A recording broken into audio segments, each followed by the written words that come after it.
Dopo aver visto la tragedia degli sbarchi in TV, ha voluto fare la sua parte e così Mara Gambato, 90enne di Sarmeola di Rubano, ha lasciato la sua abitazione, una villetta di 2 piani in via Borromeo, per darla in affitto a chi aveva più bisogno di lei. Ed ecco, vedete alle mie spalle l'abitazione di Sarmeola di Rubano, dove trovano alloggio i 10 profughi che sono arrivati dall'Africa. Sono qui da circa una quindicina di giorni e sono assistiti dalla cooperativa. Abbiamo proprio incontrato alcuni assistenti, alcuni addetti della cooperativa che però non ci hanno voluto, non hanno potuto rilasciare dichiarazioni ai nostri microfoni. L'unica cosa che ci hanno fatto sapere è che i profughi, tutti adulti, uomini, maggiorenni, stanno tutti bene.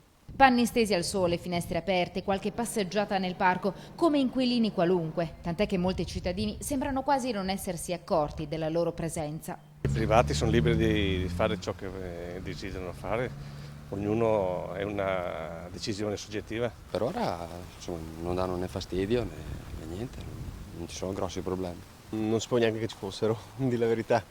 A me non dà fastidio, sono contrario a queste cose, però prima penso che bisogna pensare agli italiani e ai padovani.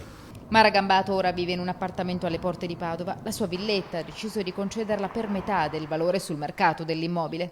A farsi carico delle spese la cooperativa sociale Percorso Vita di Don Luca Favarin.